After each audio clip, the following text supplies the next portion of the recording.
নমস্কাৰ। আজি মই দেখুৱাম গাঁৱলীয়া চহা জীৱনৰ কিছু হেৰাই যোৱা ৰীতি-নীতি।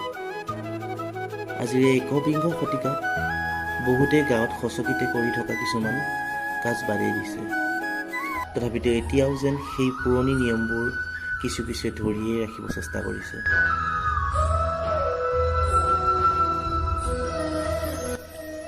গৰখীয়া সভা। এই সভাখন সাধাৰণতে গৃহস্থই কেইজনমান গৰখীয়াক নিমন্ত্ৰণ কৰি আপ্যায়িত কৰে। এই সভাখন বিশেষকৈ সন্ধিয়াই পালন কৰা হয়। যিহেতু দিনৰ ভাগত গৰখীয়াসকল নিজৰ গৰুবোৰ চৰাব যায় আৰু সন্ধিয়া সময়তহে তেওঁলোক গোট খায়, সেয়েহে তেওঁলোকক সন্ধিয়া ভাগতে নিমন্ত্ৰণ কৰা হয়।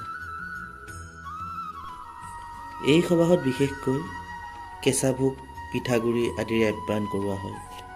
আজিকালি গাঁওবোৰতো ঢেঁকীৰ অভাৱত পিঠাগুড়ি খুন্দা বন্ধ কৰি পায়স, মিঠাই আদিকে আপ্যায়ন কৰে।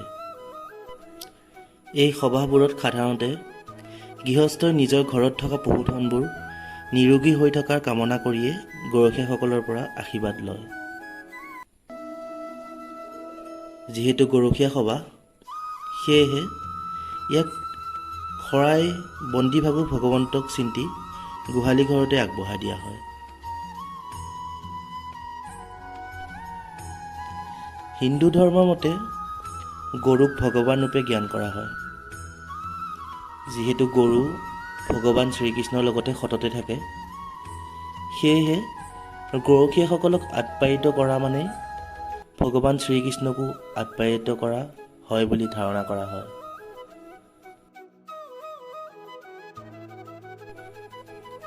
এই সভা অসমৰ ঠাইভেদে বেলেগ বেলেগ ধৰণে পতা হয়।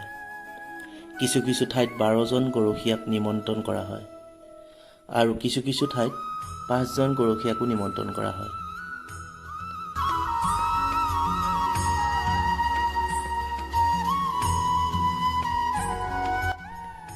এই সভাত প্ৰসাদৰ ব্যৱস্থা কৰা হয়।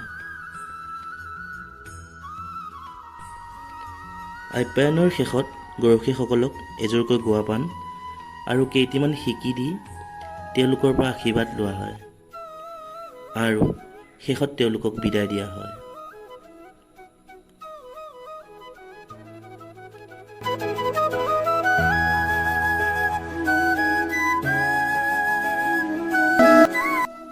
আজিও এনে নিয়ম গাঁৱত চলিয়েই আছে আৰু চলিয়েই থাকিব। সেয়েহে চাগে গাঁৱৰ জীৱনবোৰ সুকীয়া। আজিলৈ আমি ইমানতেই সামৰিছোঁ। ধন্যবাদ।